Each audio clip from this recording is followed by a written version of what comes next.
Welcome to Firepower. Todd Coconato here. Oh, this is going to be a good broadcast. I hope you stay around till the end. We're talking about the top 10 things that we are thankful for in 2024, and you're going to be very excited to see. Now, of course, this was an election year, so we're going through big moments of the election.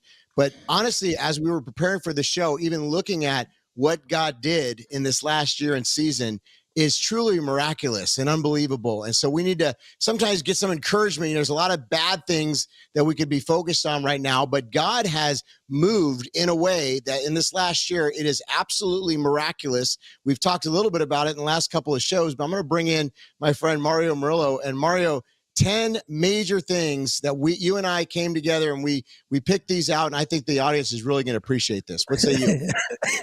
We're going to say number 10, number 9, number 8. And I'm going to get right into it because I wore this shirt in honor of number 10, which is not a national thing we're grateful for, but it happens to be what God did through Firepower in 2024 is truly amazing. And we have come a long way. I mean, anyway, let's roll the tape and we'll show you how far we've come. This is the first few minutes of the first time that Todd and I ever did Firepower, and I was wearing this shirt. All right, everybody, we have some breaking news. You are tuning into Firepower right now with myself, Todd Coconato, and I have with me Mario Murillo, and it's going to be a pilot episode today of this brand new show that we're doing, which we believe is going to be groundbreaking in many different ways, and Mario's going to kind of explain why that is. Yeah. Well, Todd, the deal is that we weren't going to do this until so many headlines started breaking out that we had to speed up the show. We are building it now. It's going to be on a regular basis. You'll see it, and it'll be different. And interesting enough, a lot of people use the word different. Right. And they don't mean different. They mean, please watch us because it's not like what you think. But in order to keep that promise, there are a couple things that need to be said right from the top. We're going to cover the situation going on with Trump's indictment. We're going to talk about what's happening to the American dollar. And we're going to talk about as well the World Health Organization and the things that have happened. So that's number 10, and we're grateful for it. You folks that are watching Firepower Army have turned this into a very successful show. And I don't know what your experience is, but when I'm on the road, Todd, people come up and tell us how much they are enjoying the show everywhere we go. We That's never right. dreamed it would be what it is now, and I believe it's going to be even greater. But what do you say, my friend? I agree with you. Everywhere we go, people come up, many of you, and we thank you. We love when you do that and share that you are an avid supporter and viewer of this show, and you're part of the Firepower Army. And Mario, I really believe the evangelists of today, this is another layer of how we can speak to folks and get the message out and share the good news of Jesus. So the Lord has put his favor on the broadcast, and we couldn't do it without him. So I'm extremely thankful. I'm also thankful. I think I lost a little bit of weight since that first show. So my wife's probably thankful for that too, but that's always a good thing. Well, I'll tell you what, I'm just glad the shirt still fits.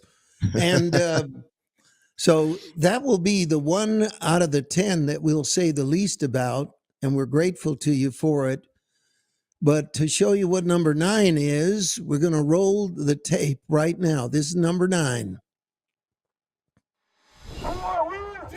The Teamsters union said Wednesday they won't endorse any U.S. presidential candidate for the first time since 1996. That's despite a majority of members backing Donald Trump over Kamala Harris in polls. A recent poll the Teamsters released Wednesday shows 59.6% of its members preferred the Republican candidate, compared to 34% for Democrat Harris. The union counts some 1.3 million members, working as everything from truck drivers and airline pilots to zookeepers. They have endorsed Democrats in every presidential contest since the year 2000. However, Teamsters President Sean O'Brien made a high-profile appearance at the Republican National Convention backing Trump. He told Fox News the union's decision to decline an endorsement came after they, quote, couldn't get solid commitments on our core issues. A Teamsters executive board endorsement could be important to either candidate in the November election. It's seen as a potential factor in a handful of battleground states that may decide the results, including Michigan, Nevada, and Pennsylvania, where union membership is strong. Speaking to reporters in New York, Trump responded to the Teamsters' decision to not endorse a candidate by saying, "It's a great honor. They are not going to endorse the Democrats. That's a big thing." Most major unions have endorsed Harris, including the United Auto Workers Union. The AFL-CIO, which represents 60 unions and 12.5 million workers, endorsed Harris in July. That was a big deal, and it is number 9 on our list. Go ahead, Todd. What do you think? Why did we pick it as number 9? Well, that was the dominoes started falling. I mean, that's such a big deal. And Donald Trump understands that. President Trump understands that because, like they said, back till 1996, I mean, this has been a group that's been in the tank for the Democrats. And all of a sudden, no support. They didn't get what they wanted from the Democrat candidate. And I don't think she realized how big of a deal that was because you called it out, Mario. You said this is a big deal. And when that gentleman spoke at the RNC, that was groundbreaking. That was next level. I mean, we'd never seen anything like that. So I think that it did factor into especially Pennsylvania and some of the states where there's a lot of factory workers and union workers. And so that was one of the dominoes, one of the first dominoes that fell in the election cycle. And to me, it showed that the polls were wrong. Yep. Because when they said how many in the Teamsters Union favored Trump over Kamala Harris, the real story is not that they didn't endorse her, in my opinion. It's how many of the members of the union favored Trump over her. Here's a Democratic stronghold, and nearly 2/3 of the voting body wanted Trump over the Democrat. And as you said, the dominoes began to fall because then Washington Post said, we're not going to endorse Kamala Harris or any presidential candidate, then the LA Times, then several other newspapers. So it was really clear at that moment that something was going on, that Trump was attracting voters outside of the Republican base. And that, my friend, was a true act of God. And I think it's very underappreciated. I was actually going to move it higher, but I believe where we have it is just right. And I think that we need to understand that that was the first inclination that, in my mind, this was going to be a landslide. It was just too big a deal, right? Don't you agree? 100%. I mean, that's what I'm saying. The folks that know, and this is where it unraveled. It started unraveling for the Democrats because these were people that were guarantees in the last couple of elections. I mean, it wasn't even, I think they took them for granted. And what it shows too is President Trump is pro-business, pro-industry. I mean, these folks understand, he gets it. He's going to position them to be much more successful. And I think this is where a lot of folks are, Mario, is they're like, look, the Democrats, the globalist policies, they don't help us. They don't benefit the worker. No. They don't benefit the blue collar people. And so everybody was feeling the pinch in their purse and in their spending and their shopping. And they said, no, this is not going to work. And so, yes, I believe you were really keen on this because you spoke about this before anybody else. And I remember listening to what you said about it, and you were spot on. You know, and the thing that I thought about it, that again, I think people were missing, is that's when I knew that Trump was the candidate for the working class. That shift in the narrative, which the Democrats had had a stronghold for decades, claiming they were the party of the working class. That's when I knew something's going on here. All this talk about abortion, that's the other thing. Oh, yeah. I knew that when the Teamsters Union did not endorse Kamala Harris, I knew that abortion was not the number one issue. And like I said in the blog, more women wanted groceries than wanted abortions. That's and right. The Democrats were slow to realize that. And to their own demise, they missed the fact that it was inflation. And by virtue of that, the fact that they believed that the open borders were costing them jobs. And that they felt the Democratic power structure, the ruling elite party cared more about illegal immigrants than they did working class Americans. And I think that's what sunk it. So now we did 9, we did 10 and 9. And so we're going to roll the tape on number 8. What is number 8 thing we're thankful for? I want to bring the conversation back to the broken criminal justice system that is disproportionately negatively impacting Black and brown people all across this country today. Now, Senator Harris says she's proud of her record as a prosecutor and that she'll be a prosecutor president, but I'm deeply concerned about this record. There are too many examples to cite, but she put over 1,500 people in jail for marijuana violations and then laughed about it when she was asked if she ever smoked marijuana. She blocked evidence.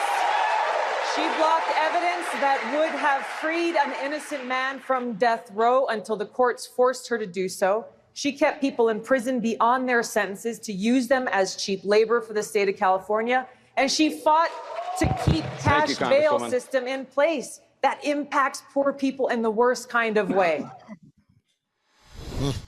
Okay, think about this, Todd. I'm going to ask you a question. Get ready, buddy. Okay. Tulsi Gabbard was good news, not for what she did during the election, but what she's going to do during the presidency. And what I want to identify her as number 8 is because she's going to be a powerhouse in the Trump team. And she is a existential threat to the left. And I think you saw it in that video. She so dismantled Kamala Harris in exchange that she dropped out of Kamala Harris dropped out of the race not long after that. She was the most disliked. That's why we know it was an absolute puppet show that she was ever chosen, coronated as the replacement for Biden. But when I'm saying that Tulsi Gabbard in the intelligence community is going to be an articulate and powerful voice. And you saw it in that video. And what I think it does is kills Mark Cuban and his insane remark that Mr. Trump does not ever have intelligent women around him. And we sure saw that. Go ahead, Todd. What do you think about Tulsi? Yeah, well, President Trump has the most women. I mean, he has a cabinet full of intelligent women. So I think women saw through that. But Tulsi Gabbard's articulate. She served our country. She was a Democrat congresswoman from Hawaii, I think it was. But, you know, that was her moment, in my opinion, Mario, where she became a star. I mean, that was the death blow, if you will, for the Harris campaign in that election cycle. She couldn't go beyond that because it was so much truth. And I think that's where she really became a star. And what I appreciate and admire, I don't agree 100% with Tulsi Gabbard's policies, but what I appreciate about her, she seems to be a truth seeker. And she spoke truth even when it was unpopular. And it's cost her. It's cost her party. You know, her party basically tried to oust her, but she survived because the folks see that her intent, I believe, is to stand for what's right. And now she's going to be in charge of the DNI, which that's huge. I mean, this is, and they're trying to say on all these, you know, MSDNC and all these channels that, you know, she's not, qualified. But the deal is she's more qualified, in my opinion, than a lot of these other people that have been in previous administrations. What about these men that thought they were women? I mean, that's what about the qualifications there? I mean, look at the last cabinet appointees from the Biden, so, I mean, this is a woman's articulate. She's smart. She's brilliant. And she served our country, by the way. And so I'm interested to see how this all pans out, but I like her. You know, and the other thing I think that she's going to be is an extension of Donald Trump's doctrine to stay out of needless wars. That's right. And she's going to uncover the connection between the globalists, the military industrial complex, and the moles who are embedded in our intelligence community. She's going to go after them. And to me, it's going to keep us out of wars. And that's why I'm excited that she's on the team, and I think she's going to be a phenomenal contribution. Now, we're at number 7, and the video isn't going to tell you what number 7 is about, but we're going to run it, and then we'll tell you what it's about. So here coming up is number 7 of the thing we are most thankful for in 2024. Only later in your political career did you change your position. Why? Yeah, I sat in that office with those Sandy Hook parents. I've become friends with school shooters. I've seen it. Look, the NRA, I was an NRA guy for a long time. They used to teach gun safety. I'm of an age where my shotgun was in my car so I could pheasant hunt after football practice. So J.D. Vance, that's what that's about. That's not J.D. Vance, but that demonstrates this friend of school shooters, of course, was a flub. But what it demonstrated is the debate skills and the incredible ability to dismantle false arguments in J.D. Vance. And you and I remember the day that you called me and you were hoping it was somebody else, that the day that Trump picked J.D. Vance, I was dancing in the living room. That's true. Excited. And you had a different opinion than mine on that. You wanted somebody he grew else. on me. He grew on me. I mean, I trusted President Trump. I figured there was probably a reason why he picked him, but he grew on me. We were looking for. I think Ben Carson was in the running, and a few others. And we like Mr. Carson. He's very a man of integrity, loves the Lord. But I was thinking maybe he should have picked a woman or somebody more diverse. But the truth of the matter is, he picked the right guy, because that debate, he shined. He was a star, and he was so. I mean, he is an articulate man that just gave it to. Oh my goodness, it was done. That was another moment where another domino fell, and that's what we saw. And I think, Mario, it was the prayers, because the church stepped up. We have to admit, the church stepped up in this election cycle and prayed, probably unlike anything I've seen in my lifetime. Really prayed. I mean, I know so many people had prayer calls and events and different gatherings and opened the churches and had all kinds of prayer meetings, including what we did at our church. And I really believe God responded to the prayers of the saints. So what was happening is we were watching one domino fall. Tulsi Gabbard coming over. That was bigger than most of us realized, because she flipped teams. And, she came over. That was big. And then this debate, that was a huge one, because a lot of people most people don't watch the vice president debate, but this election cycle they did. And I think it had lasting consequences. It was a brilliant choice to choose Vance for a couple of other reasons. One is he knows how to verbally dismantle CNN, MSNBC, and whenever he was on legacy media, whether it's ABC, CBS, they would throw him these gotcha questions, and he would just eviscerate them. He would neutralize them.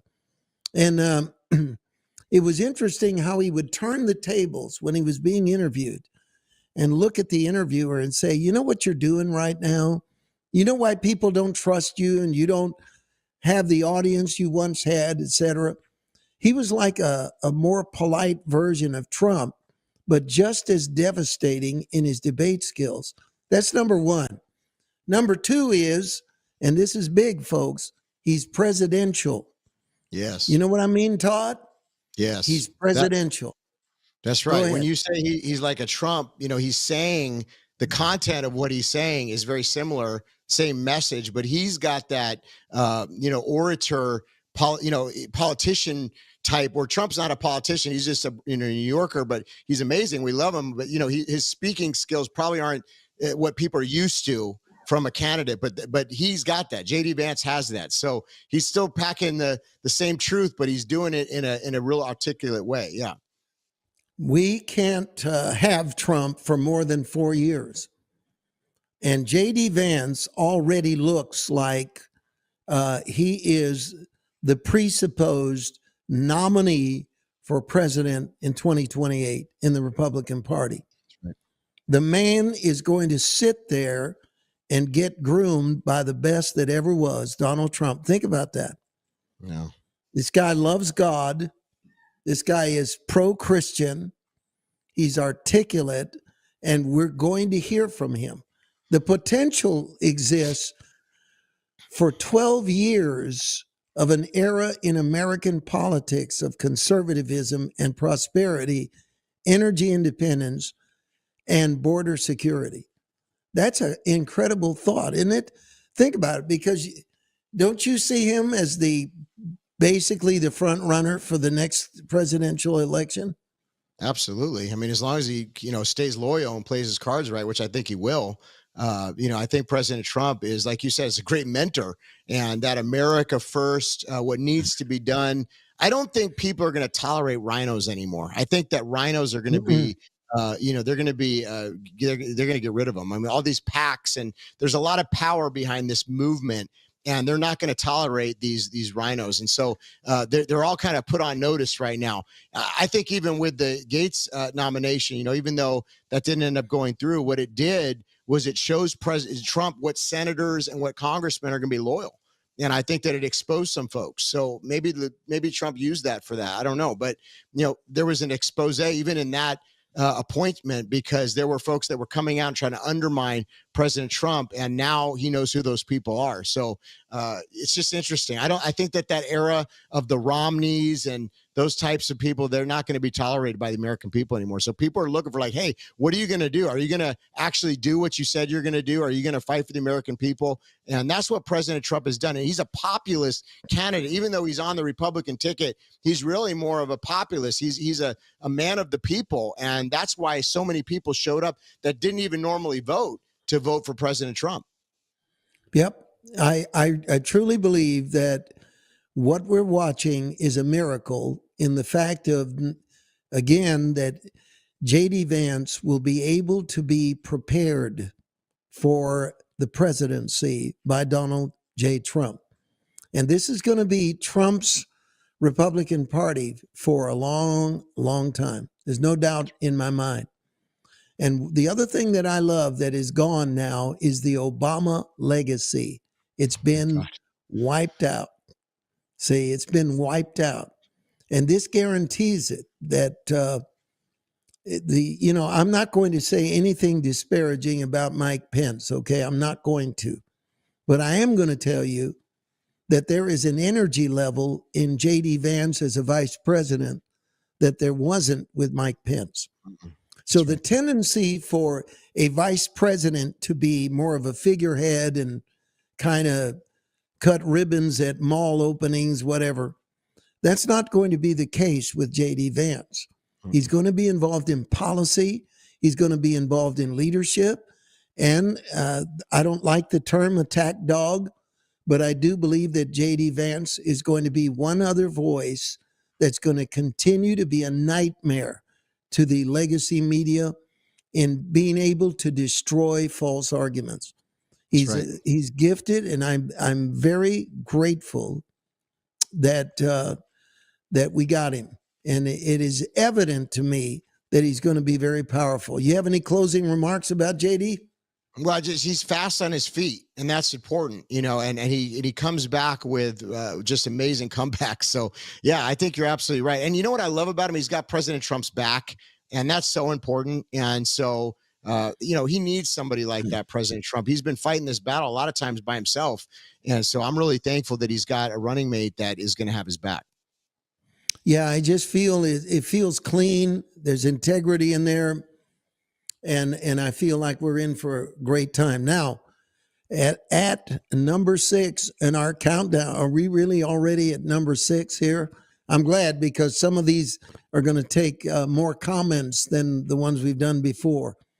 This was to be a key turning point in the campaign, and on many levels. And we're going to run the video right now, and you'll be able to guess what our number 6 thing we are most thankful for in 2024's campaign. Here it is. All those things we need to do: child care, elder care, making sure that we continue to strengthen our healthcare system, making sure that we're able to make every single solitary person eligible for what I've been able to do with the with the COVID. With dealing with everything we have to do with. Look, if we finally beat Medicare. Thank you, President Biden. President Trump? Well, he's right. He did beat Medicare. He beat it to death, and he's destroying Medicare because all of these people are coming in. They're putting them on Medicare. They're putting them on. I mean, I'm sitting here. That was shocking. Yeah. But that was a turning point. You comment first. I'm busy Huge. laughing here. What I love is President Trump's expressions. You know, he's such an express. You always know what the man is thinking. He's looking over like, what's going on? You know, so, and I think all the American people were. This was the moment when what was done in darkness came to light. A lot of people were denying the cognitive ability of the president, and then it came out there for the whole world to see. And that was when a huge domino fell. Whether it was planned or not, there's a lot of debate about that, but it really kind of put the Democrat camp into chaos, and they were all arguing amongst each other. And again, I think this was the prayers of the people of God that were praying, confusion, the enemy's camp. And, there was other people that were jockeying for the position, and they didn't know how they were going to do it. And it ultimately catapulted Kamala, who was unelected, didn't go through any of the process, and here she comes out. And all of a sudden, in a few weeks, we're meant to believe that everybody's behind Kamala Harris when she was a very unpopular candidate. We just saw how Tulsi Gabbard knocked her out in that last runaround for the president. And then now all of a sudden she emerges as this, populist. No, not at all. The American people didn't like her. And that became very evident in the election. But they tried to make it out like she was this, beloved person that everybody was getting behind. And Mario, this show, you were calling it out. I was calling it out. There wasn't a lot of people that were given the type of feedback. You can go back and watch. I mean, we even did an episode, if you recall, where you said when they replaced Biden, they were going to replace Biden. And that was groundbreaking at the time because no one really knew if that was going to happen. But you felt the Lord had put that on your heart. You were right. We discussed it, and it ended up happening. One of the things that I enjoyed in our interchange is how we'll both see something from a different perspective. Like, it isn't that we're disagreeing. It's just simply that you'll have an insight that I'll overlook, or I'll get something that you might not be aware of. I was rejoicing when they picked Kamala Harris because unlike everybody else, I knew she was going to lose. I said, look, Biden has an excuse. He has dementia. She has no excuse. And her word salads are self-inflicted. She's literally unlikable, in my opinion, and I don't mean this in a mean way, not very intelligent. And constant drumbeat that she accomplished this and accomplished that. I'm from California. Worse than that, I'm from San Francisco. And I knew that she had been constantly protected from accountability during her entire career. But there's a book called The Peter Principle, which says that people tend to be promoted to their highest level of incompetence. And the gist of the book is, don't accept a promotion on a level of responsibility that is above your capability, because your climb up the ladder to success, there's a certain point where if you stay where you are, you're guaranteed to be successful. But when you move up beyond what your pay grade, that's when the Peter Principle kicks in. And that was her. That's right. Once she went into a national campaign and the scrutiny of all that was going to happen, it became very clear how many years she had gotten away with something. So I don't want to make light of Biden's condition. There's no way that that's something I'm rejoicing in. But what I'm saying is the humor of it was what all the media was doing. You remember that pathetic moment when Jill Biden said, you answered all the questions. Right. And I said, if you talk about a participation trophy, that was it. But we look back on it, and it qualifies as number 6 because it was the turning point in the campaign. That's and right. It put the Democrats in a horrible position. They had to it was a coronation of her, Kamala Harris, and everybody was saying, oh, she's popular. Oh, she's this. I said, nope, this dog won't hunt. This is not going to happen. The day of reckoning is coming. What she is will come to the surface. And $1.6 billion. Talk about dodging a bullet, okay? Right. We know what kind of a president she would have been. adding trillions to the debt and getting nothing out of it. She took $1.6 billion, threw it down a rat hole. Couldn't even get Oprah to endorse her without a $2.5 billion payola. Wow. Everybody, she wrote a check for all of it. She was busing people into her rallies. From the very get-go, I knew that debate with Trump was a turning point. And it was so devastating. Remember how, and go ahead, you're getting me all worked up here, so I'm going to let you talk. Well, You remember how all the media was saying it's a disaster. This debate was a disaster. I mean, it was like for a moment, transparency hit all the liars on The View, on CNN, on MSNBC, in print media, everywhere was saying it's a disaster. And it truly was. Go ahead.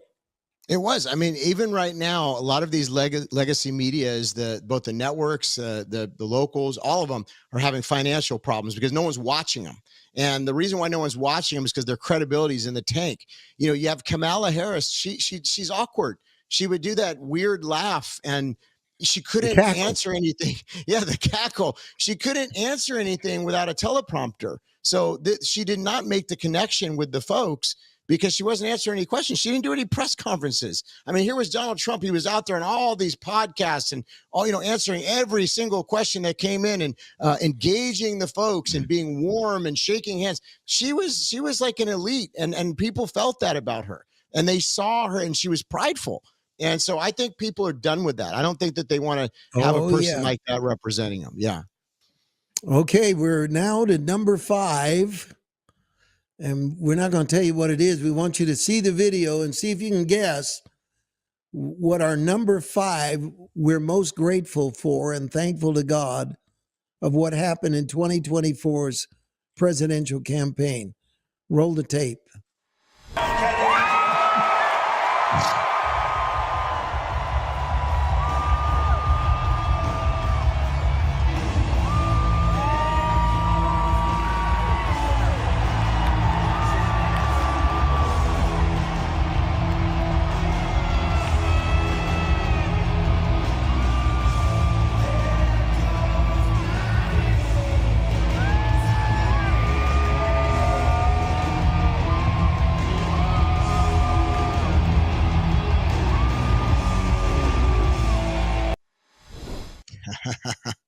Historic. I believe, Robert F. Kennedy won several of the battleground states for Donald Trump in the election. Well, I'm going to let you go first. Why was Robert F. Kennedy's defection from the Democratic Party and his public endorsement of Donald Trump, why did it make it to number 5 on our list of things we're grateful for in 2024? Go ahead. Such a big deal. If you look at the people around President Trump, even with Elon, and we're going to get to some of these in a minute here, but these were former Democrats, Mario. These were folks that had their whole life voted Democrat. You know, my grandma, she loved John F. Kennedy, and she was a Democrat.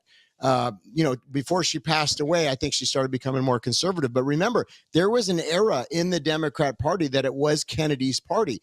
The party's been hijacked. The party has gone far left radical to now where they're basically communists, so the party has shifted from being for the, apparently at one point it was for the people, but now it's not, it's totally shifted. So, RFK coming out, it represents that Kennedy-esque, that legacy. And a lot of folks remember John F. Kennedy, and, he ultimately gave his life, I believe, for what he stood for. And, this same deep state that we talk about in many of our broadcasts. And so this represented the Kennedys coming over and supporting President Trump and that era of that Democrat Party, those folks like the Elon Musk, like the Tulsi Gabbards, like the RFKs that are now saying, look, this isn't my party anymore. I need to stand behind this man because he represents my values more than the Democrat Party. That to me is a huge deal.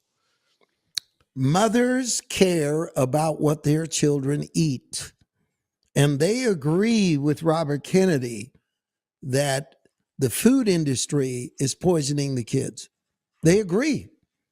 Now, these aren't necessarily Republican women, but once again, the base that was under the Republican tent, this genius, this incredible Donald Trump, once again added another weapon to the arsenal and immediately opened up the Republican Party to a group of people that weren't in the party. How weird is it that suddenly Trump is the candidate of free speech? Trump is the candidate of uncovering the vaccine corruption, taking on Big Pharma. Trump is the candidate of exposing wokeness among our generals and our intelligence community. And so now it's becoming evident that this base of Donald Trump is too big to rig. That's what I saw Robert Kennedy represented it. We've just reached that tipping point where this election is too big to rig, because there were many, many people that were going to vote for Robert Kennedy Jr. as an independent. And his voice added to the Trump train. What an addition. Amazing. Amazing. And think about this too. The celebrities that you mentioned, they had to be bought, and their influence has diminished. Folks are kind of tired of these elite celebrities that they know are, basically just front people for a lot, like you said, Big Pharma, some of these things. So they didn't care about Beyonce or Taylor Swift or, that's pretty bad. I mean, Taylor Swift's got a pretty big following, and they didn't even care about that. They cared about folks like RFK. Like you said, the moms that say, hey, why is it that a lot of the food in America isn't even sold around the world because other countries have banned it? Why is it that, you look at the beach in you look at the beaches in 1967, a picture of that, most folks were in pretty good shape. You look now, obesity has become a major factor. There's all kinds of heart issues, and, America's health is not good. And so something has to change. And so bringing in RFK, this is going to be so disruptive on so many levels. And I think people have been more informed. The internet has helped with that. Sites like X have helped with that. Free speech platforms like Rumble, shows like this that have gone around the mainstream corporate media.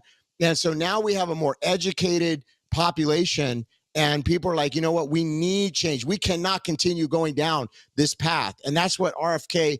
And so all these dominoes falling, these were answers to prayer. And these were huge. And I think that moment when he walked out, Mario, that was a defining moment. That was historic, It really was. And that's when I believe it became too big to rig. Now, this is where you would almost become feeling sorry for the Kamala campaign. Right. Now that we get to the next one, we're coming up on number 4.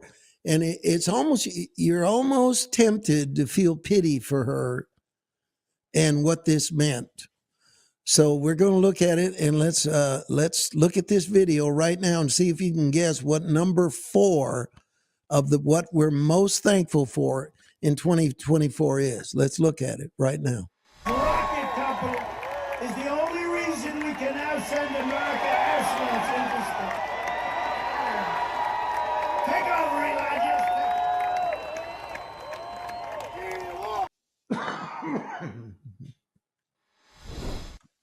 You have got to be kidding.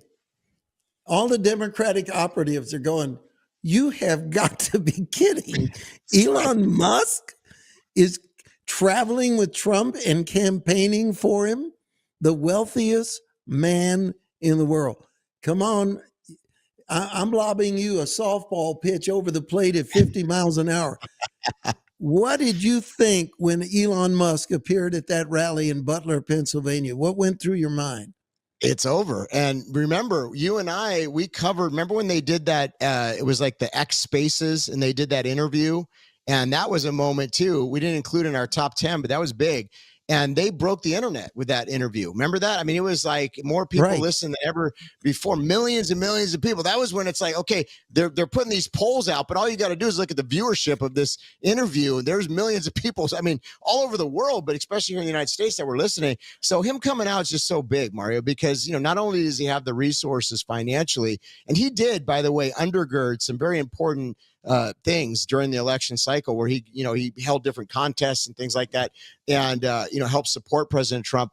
And that goes against the Soros money because, they seem to have unlimited resources. But this was a counter to that. And I know some folks don't like Elon Musk, and I understand that. But what I'm saying is a counter to that Soros, all those, was it Act Blue and all those different organizations, the NGOs. Here comes the richest man in the world, which, by the way, bought Twitter, turned it into X, which is the ¡1 news site in all of the world. That's where folks are getting their news from, which, by the way, if you don't have an X account, you should probably get on there because we post the show on there, by the way. But, there's a lot of conversations that are going on that are on X that aren't on some of these other social media outlets that censor. And it's for the most part, is censorship free. So that him coming over, him availing X, him doing the interview, him helping undergird financially, and just the support of Elon Musk was a massive domino. And I think at that point, Mario, that's where, like you said, it almost became unfair for the Democrats, but it wasn't because they had to be too big to rig.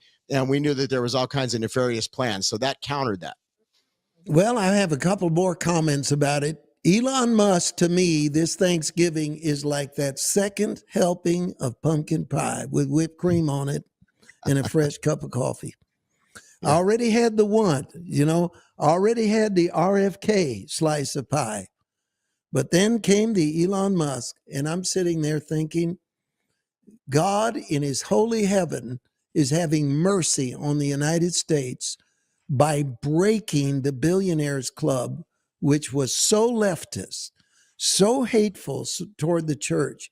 And it seemed like there was this impenetrable wall that we couldn't break, and suddenly it was over. And you brought up, and we got to talk about this. So come on back here a second, Todd. I'm not saying you left. I just wanted you on screen.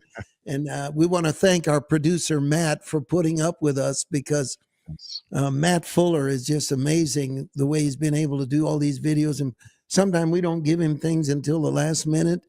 And he fights being angry with us, and he's so patient. We love him. But you mentioned the interview that Trump did with Elon Musk. Yeah. All right. The legacy media was 90% of the media that's out there was a state-sponsored media, totally in the tank for Kamala, right? Absolutely, 100%. So if you were to look at ABC, CBS, MSNBC, CNN, and whoever else I'm leaving out, their aggregate audience, this is Mario Murillo's sudden audience chart. Whenever Kamala was on all of them at the same time being commented, this is what her audience was, aggregate audience. All right. And this is what happened when Trump was on with Elon Musk. That's what happened worldwide.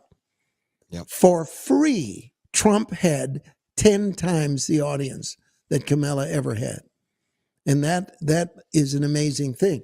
And here's the other thing is, there was these posts where they're talking about a conversation that Elon Musk had with someone, and they were talking about Twitter. And the guy said, you know what? You ought to buy Twitter.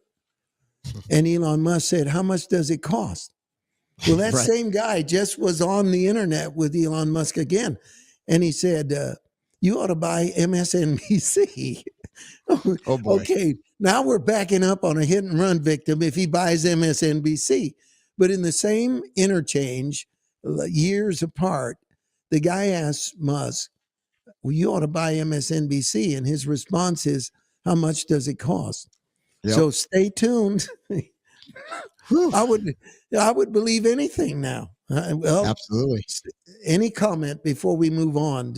He's an innovator. I mean, if you think about it with NASA and their budgets and everything, for whatever reason, the space program is in shambles, that they're having to now rely on Elon Musk to get people from the space station. I mean, that just speaks volumes about the state of our country. So I think things are going to be changing, folks. And we need innovators, and we need people that are willing to, I was telling my wife, because we were on the freeway and our car got hit by a rock. If you ever had that happen, it's awful. And so the windshield, started shattering.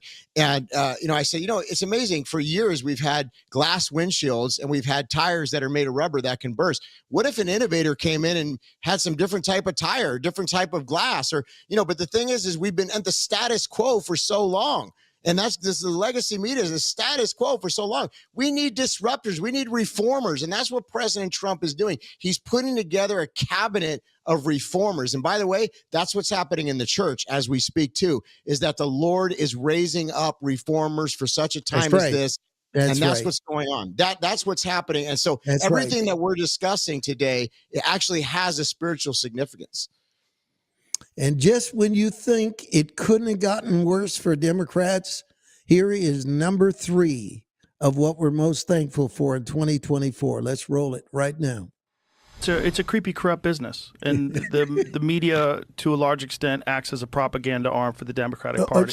It's not even believable. Yeah, it's bizarre to watch, and most young people, I think, are aware of it. I think most boomers still, unfortunately, read the newspapers and believe in CNN. But it's getting younger. Let me tell you, it's getting for us, for a conservative. Yes. And I consider myself a person. It's the internet. It's because the internet's giving people information that they're not getting from anywhere else. And they like the Very Fine People hoax, the Russiagate hoax, all these different things that they've done. They tried to pin on you. That's like, it's a clear distortion of what you actually said. The bloodbath hoax. Yeah, I was talking about the auto industry. Yes. It's a bloodbath because Japan and China are taking our auto. And I said, it's a bloodbath. They said, he used the word bloodbath. He said, if you don't win, it's going to be a bloodbath because they're going to take over. That's exactly what you said. It's a terrible thing they do. But that's the problem with propagandists, because they take things out of context, and ultimately what they do is they diminish their own credibility because people don't want to listen to them anymore because they see that they've done that and they recognize what's going on and they feel insulted. Their intelligence is getting insulted. Look at the ratings. There it is. Yeah, I wish we could spend more time on this. It's a creepy, corrupt business. Yeah, and thank you for that. It is. And that bore repeating, by the way. Don't edit that out, Matt. We like that mistake. That was great. That's right. It is a creepy, corrupt business. The media was assaulted, and it was a moment that will live on in American history when millions of Americans, free of the bias, censorship, algorithms, were able to hear Donald Trump and Joe Rogan, a respected voice to millions and millions of people. Amazing. You got 1 minute, and then we got to move on. Go. Having conversations like this. I mean, this is what people want to hear, is real talk. He's answering questions. And it just blew their whole fake propaganda story out. Mario, I don't think they're going to be able to put the cat back in the bag on this. I think that we're in a whole new era because people want truth and they know what's going on. And so it's going to be real hard for them to ever regain control that they once had with the legacy media. It's going to be a very tough road for them. Now, I pray that the Republicans that have the House, the Senate, and everything right now do what's right and help President Trump in his agenda. They need to do that. We have 2 left. And let's see if you can guess what number 2 is. It was something that there are no words for, how much jubilation we all felt when this happened. Let's roll it. What they went to that venue tonight hoping to see and witness was a historic election of Kamala Harris to the presidency, was the end of the Trump era as they knew it. And so we don't know the outcome yet, but that is not what they are receiving. And they are being told to go home and wait till tomorrow. And nothing that was true yesterday about how flawlessly this campaign was run is not true now. I mean, this really was an historic, flawlessly run campaign.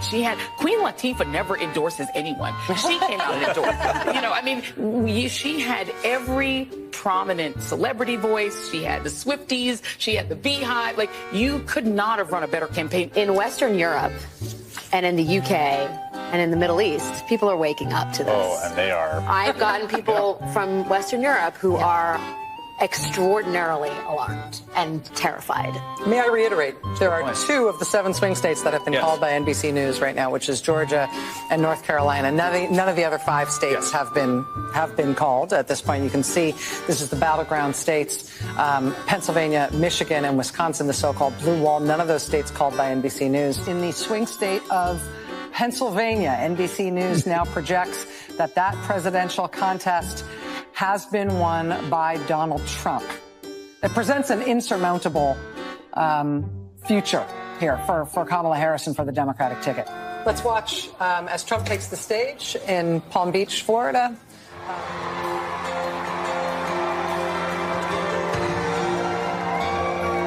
We overcame obstacles that nobody thought possible, and it is now clear that we've achieved the most incredible political thing. Look what happened. Is this crazy? Boy, it's going to be a real tough speech for her.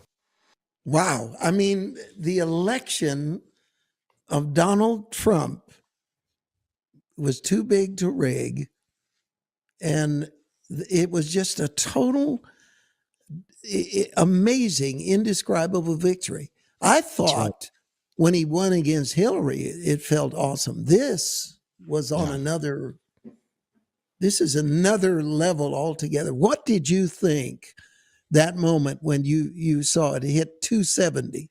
Because I wasn't leaving. Yeah. It was nothing short of a miracle. Every odd was stacked against us from a worldly perspective. The only thing that we had was the prayers of the saints and overcoming this massive, deeply entrenched. We knew that there was all these plans, things we can't talk about on some of these platforms, but we knew they were doing all these things. And here comes President Trump. And he even said, wow, look what happened. And that's what everybody felt. And it is a huge miracle. And I'm so thankful for the pastors that came out that weekend and said it was a miracle. And for the people that weren't afraid to say what God did, because he did a miracle. And we are still in awe. And you know what? Listen, there's a lot of challenges right now. We're going to cover them all in the show, even next week. But here's the thing. If it would have gone the other way, we'd be in a whole nother world.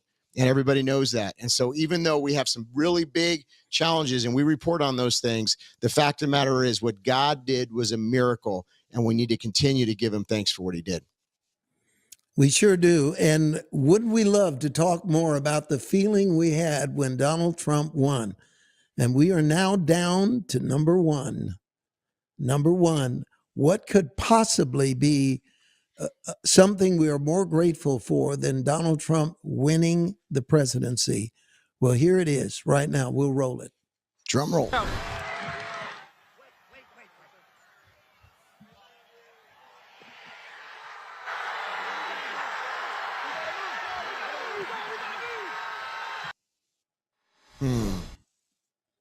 I mean, there are no words because everything else happened on a fairly human level. This one was divine.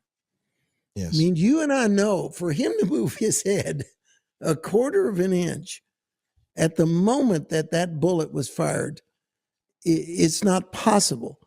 And Trump himself said that he felt a large hand push him to the ground. And he said he knew that God saved his life. But again, the attempted assassination and the failure of them killing Donald Trump. Think of what the world would have looked like if Trump had been killed. What would the world have looked like? If ever we were grateful for anything as Americans, that right there. And that's when I knew he was going to win. Didn't you? That's right. It's like, okay, God saved his life, what? And then Kamala's going to win? No, it made no sense to me. But go ahead, comment. This is a big deal right here, son. Huge deal. I'll never forget, and I know you'll never forget, and our viewers will never forget where they were when that happened. I was actually at Alan DiDio's church. It was a Saturday night. I was just about to get in the pulpit, and my phone started going crazy, and people were like, President Trump has been shot.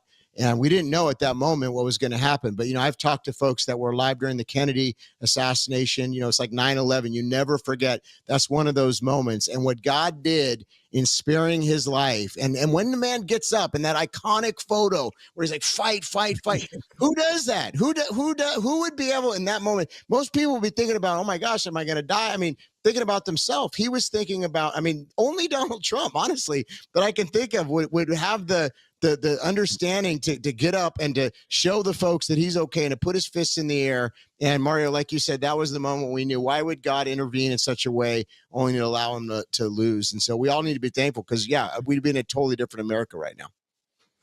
There's no doubt in my mind that it was an answer to prayer, that God divinely protected this man, that the prayer that God answered in sparing Donald Trump's life was a prayer for America and God's act of mercy on the United States, saying, we're going to give you another chance. And everything else that we showed in this top 10 list hinges on this right here, Trump staying alive. Because if he wasn't alive, none of the other would have mattered. And we came so close. And it gives me chills to think about what the world would have looked like if that bullet had taken his life. What would have happened in the United States? Yeah. Go ahead, Civil Todd. War. I think we would have possibly, that could have been that moment where we would have maybe gone into a Civil War type scenario, or at least a lot of civil unrest. I mean, I don't think folks would have taken that, and it would have just taken us down a very dark reality. And, like you said, I mean, the split second, him turning his head, if he didn't do it, the shooter could have been much farther away and hit him. So the fact is he was really close in the range, and I mean, just everything that happened. And the fact that man was not able to hit President Trump was a divine intervention.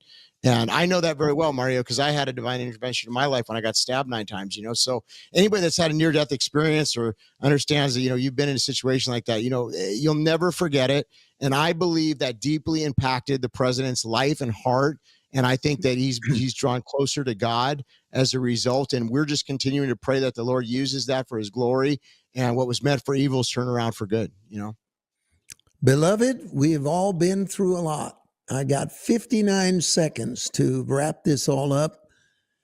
And we want to say to you that when you're gathered around your table, having your Thanksgiving, how long has it been since America's had this much to thank God for? That's right. This has been a year of intervention. This has been a year of God exposing evil. This has been a year of the church, which was silent and afraid and deceived into thinking that Trump was too harsh or not right. All of these questions have been answered emphatically, and we are blessed. We are a blessed nation. We are a blessed people. And we say, thank you, God. With all of our heart, we thank you for what you've done in this nation. And we're also going to tell you, we're going to be here for you every Wednesday. You got a few seconds, Todd. Take us out. I'm thankful for you, Lord. We're thankful for what you've done, and we believe that there's still so much. In fact, the best is yet to come. Thank you, Jesus, for favor and blessing and for one more round, and that is firepower. We'll see you again next week. Happy Thanksgiving.